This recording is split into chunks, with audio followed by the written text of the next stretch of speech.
Okay, I'm Erin Halvorsen with Rag Rugs by Erin, and we're starting part 2 of how to make a cat placemat that you can put down for your cat. So part 1 is the beginning part and shows you how to do that. We're going to be starting on the ears, which is the second part of it. But I did want to also show you, in case you didn't see part 1, I also have a doggy bone placemat video that's already been published, and that's in 2 parts too, so you can view that one if you'd like. So what we're going to be doing is we're going to be starting the ears. Here's a completed one with the ears. We're going to be starting right here to do this, and you'll have gotten all the way around and made it at 14 inches or bigger if you decided. So how I went ahead and got started with this is, this one I used a 16 on. The one that I was doing in my sample, I was using a 14 because this was fairly 14 millimeter, and a 16 millimeter hook is what I'm referring to. So this was done, all the other ones were done with 16.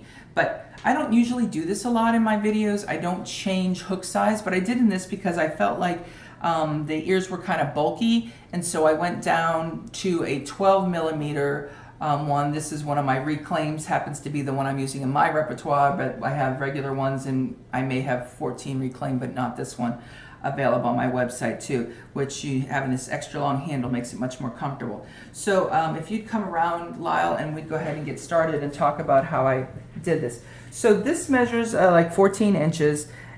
Is what you're going to go. I want to go with a minimum. You could make it bigger if you want it to be bigger. This accommodates 2 bowls.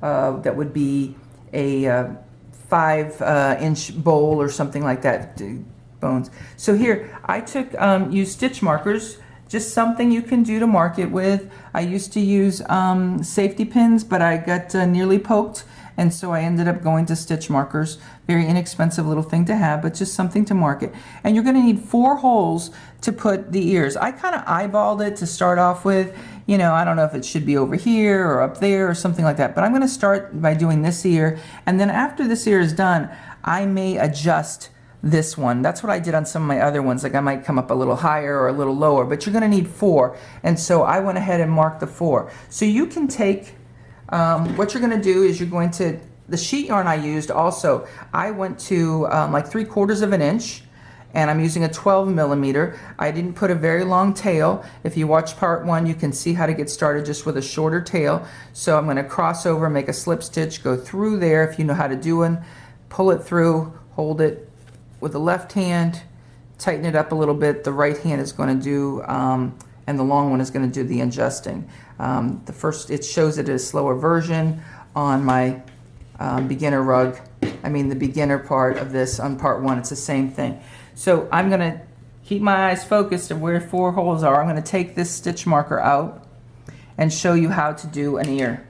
There's other ways to do the ears. I did it other ways. You could make them bigger, you could make it smaller, you could make them higher, but this is the formula that I came up with to give a uniform look. So we've got to attach the material because we're switching colors, and you've got a completed little oval head part of it. So you've got it on there. This is how I attached it. You can do it different ways. I went in, I just grabbed the material and pulled it through. This is in the first hole. I tightened it enough, and I've kind of got this together all one. All right. Then I'm going to do 1 chain stitch in that same hole that I attached. So you go in, I grab both pieces of material. You've got 2 on there, cross over, and pull it. There's 1 single crochet completed. This is a little more challenging. I'm going to try to go slow. Then you're going to do a half double crochet in this same hole. So you're going to grab your material, go into the hole, grab your material again. You've got 3 on there, 1, 2, 3, cross over and pull them both off. All 3. All 3, that's right, all 3 off. So that was a single, you attached it, 1 single crochet and a half double crochet, all in the same hole. Then in this next hole, we're going to do 2 double crochets. So to do a double crochet, you cross over, you go in, grab the material, you have 3, cross over, pull the first 2 off, cross over again, and pull the back 2 off. That's a double crochet. That will give us more height. That's what we're going for. Now we're going to do another double crochet in that same hole. Cross over, go into the hole, grab your material.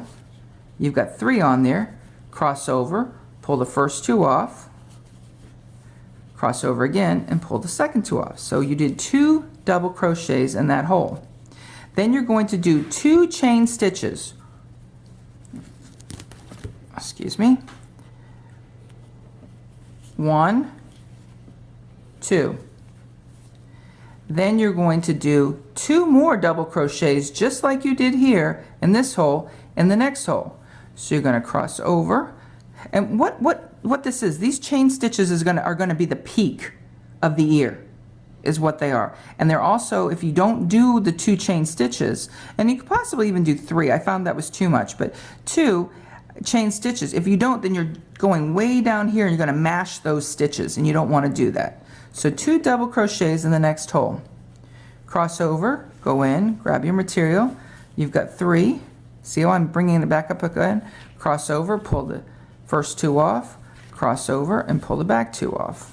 I'm going to do 1 more double crochet in that same hole. Oops, guess I better talk it through. Cross over, go in, grab 2 off, 2 off again. Okay, so 2 double crochets, 2 chain stitches, 2 double crochets in the next hole. So then in this last hole, we're basically going to do the opposite that you did in the first hole. So you're going to do a 1/2 double crochet, cross over, go in, grab your material, you have 3, and you pull all 3 off. That's a 1/2 double crochet. Okay, now you're going to do 1 chain stitch. No, 1 single crochet. 1 single crochet. There's your ear. Okay, so now what we're going to do is I'm going to show you how to hide this.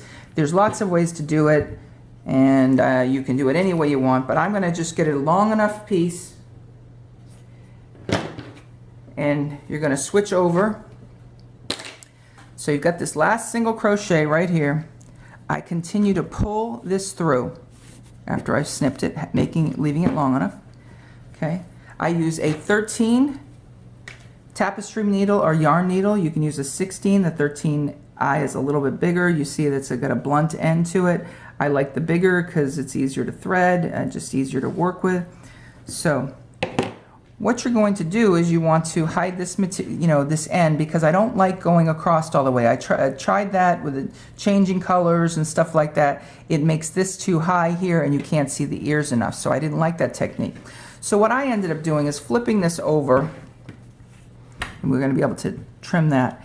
You want to have this secured down instead of going back up there to hide it, so secure it down. So I kind of just fed it down somewhere in here.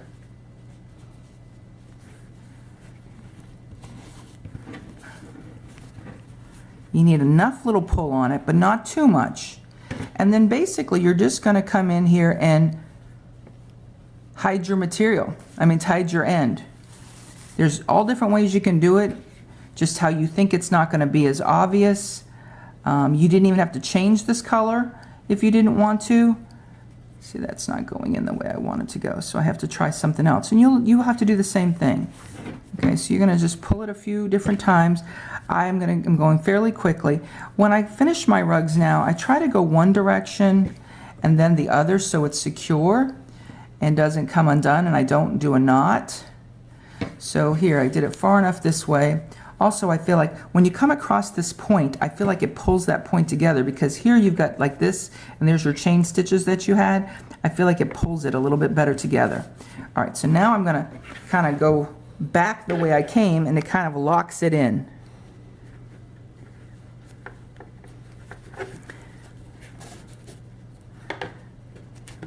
Okay. I'm going to do one more.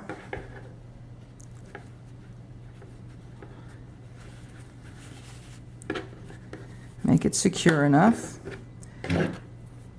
How you hide it is you put a little pressure on it. Be careful. Snip it, and it's gone. Now there's the tail that I did when originally I trimmed that at the same time. So what you're going to do is you're going to do this exact same procedure on your second ear. and then I'll show you how to, we'll come back and I'll show you how to put the final border of how I did the final border to bring it all together like this one. I felt like it needed a border on there, and I did that just a little bit different. So join me when you've gotten the second ear and we'll get that taken care of. Thank you. Okay, so we did the main body with a 16 or 14 hook, and we did the ears with only 3/4 inch sheet yarn, and I switched to a 12 millimeter hook, and I'm also going to use about 3/4 inch sheet yarn, and I'm also going to use the 12 again, and I'm going to show you how I did the border. You can do it any way you want. So far I've only done the border in the same color, which could be fun, is to maybe try it with a different color or a color that you integrated or something in it. That might be a really pretty look too. So I'm just going to do this really quick. You're going to do a slip knot any way that you know how, or watch how I did it previously. And then how I decided and where I like stopping it and starting it was here.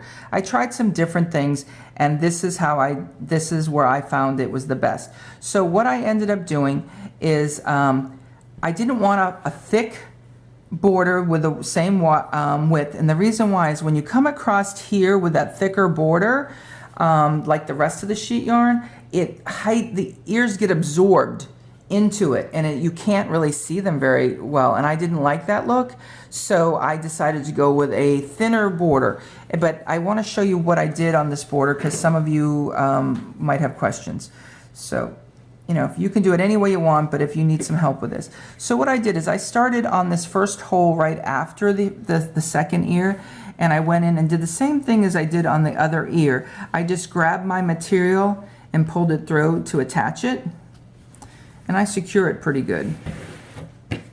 Okay, you can either use this sheet yarn along at the same time, or you can just lay it across and hide it as you go. You do it any way you want. Basically, we're still just doing single crochets, but what I ended up doing is I'm going to come and do one single crochet in here where I started it. These are all single crochets. Then what I did is I went along here, and sometimes I only put one single crochet in these holes, and sometimes because it's so thin and it was going to pull too much, I put 2 single crochets as I went around. So that's still probably okay, but this one single crochet, and this is what I wanted to kind of show you. See, I need to have a second one there in that hole because it's going to be pulling it too much. You don't want to pull it. This is just supposed to be a delicate little border to kind of finish off the edges and to also cover around those ears. So there's one there. I'm still going to do 2 there. Because it's thin and a smaller hook, you're going to have to do it more single crochets around than you would have if you had maintained the same size sheet yarn and the same size hook. See how that's almost there? So I'm only going to put 1 there, 1 single crochet. Okay, so there you go. Now this is a questionable. I'm going to put 2 in there, but you could have just put 1 there. Now, this one probably just 1 over here. These are things I have to do too. Some of you say, you don't have any threads? Oh yeah, I have threads coming off it. So basically, you're going to continue around. This one over here, I'm going to end up putting 2 in, I can tell, before I even get there. And it's just a thin little border. We're going to meet me back at the ears, and I'm going to talk about the ears as I go around those. So see you over there. Okay, so we've come all the way around, and now we're approaching the ear. This I found, this is one of the reasons why I want to cover this. This is kind of tight here because you've attached it here, did a single crochet and a half double crochet. So you kind of have to look for the hole, and you don't want to mash it up too much. So just do the best you can visually of what you think looks best. You might have to back it back out, but you're going to do a single crochet if you can right in here. And see how the thin, just a little thin. Here's the second one, but I feel like that's going to pull it too much. So I'm going to do a second one here. You may not do a second one there. It depends on how yours is laying. But I'm doing another single crochet in there. I made sure that I did it loose enough because if not, you're going to smash this ear. Then there's your next hole. and do a single crochet. That's between, okay, now you're coming up to the double crochets where you were, but these are all single crochets. I'm just telling you when you were making your ears. Okay. Let's see, so the next hole is going to be over here. Yeah, I think it's okay on mine. You'll have to decide on yours. And then this is the, right here is what I wanted to show you, is this is where those 2 chain stitches, you did 2 double crochets here, 2 chain stitches and 2 double crochets here. This is one of the things I wanted you to do. I think you should absolutely at least do 2 single crochets here in order to make sure you get that point or the tip effect.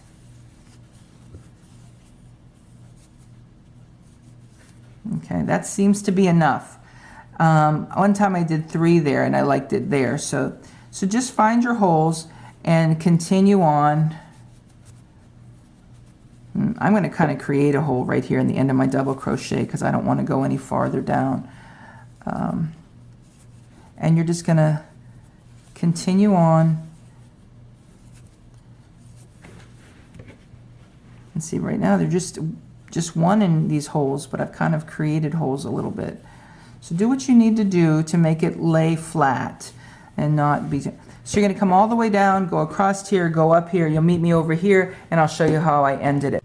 Okay, we're back to the second ear and how to finish it, but before we move on, I'm going to talk about, also you want to view me on Facebook, or you can follow me on Facebook and go to my website, www.ragrugsbyerin.com. That's where I have all my videos organized better than YouTube allows me to, and they're still free. You don't have to pay for them, don't have to log in, just add them to your, don't have to add them to your cart. Just click on the blue link in the description and view as many times as you want. So here we're going to finish this. So you're going to go into this last one here.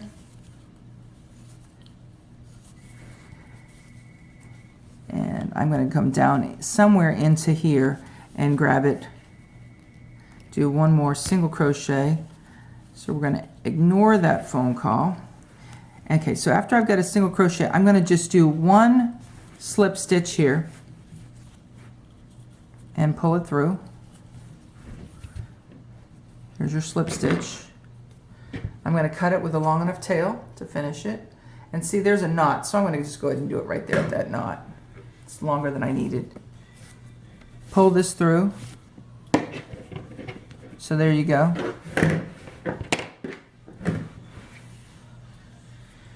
So you can hear my crazy phone in the background. It's probably my mother calling me, because if she can't get me on one, she calls me on the other.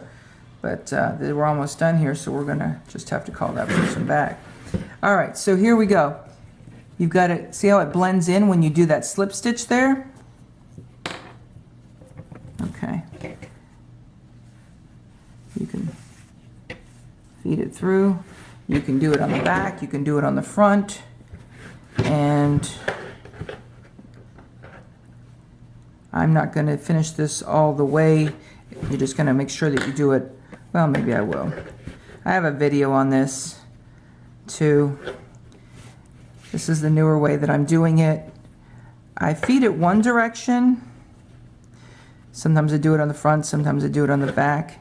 It just really doesn't matter to me as long as it's not seen. I want to do it far enough. And this is going quickly. Sometimes it doesn't. Sometimes it sticks and pulls, and you get to see that I struggle too, just like you do sometimes. Some of you think that somehow I am a guru of rag rugs, and I am not. I am just someone who learns, and I'm an educator, so I teach you the things I've learned. So now, after you've gone one direction, then I go back the other direction to lock it in, to make it a little more secure. And this was suggested to me from one of my viewers. Sometimes you guys suggest things and they're great ideas. Sometimes they're not feasible for me to teach, or sometimes they're things that I actually even do, but I don't teach them because it's too confusing. So I appreciate when people share their things, because sometimes they're great things that help me to do better things.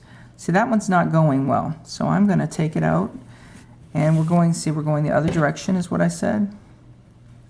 All right. I appreciate you, that the ones that go to my website and order my hooks that I've designed, especially for rag rug making. I really appreciate your patronage. And also, it's easier if you contact me. You can go to my website and see my email address than try to write to me through Facebook or through YouTube, because they can be missed. So if you really want to interact with me, you need to go to my website and find my email address there, and that way you can email me your questions or things you want to share with me. So here we've got it. I just put a little extra pressure on it, pull it like that, cut it off, and there you go. It's done. So I like the little different color as opposed to this one. Just a different look. This one is more round. See, you can see. This one is more oval.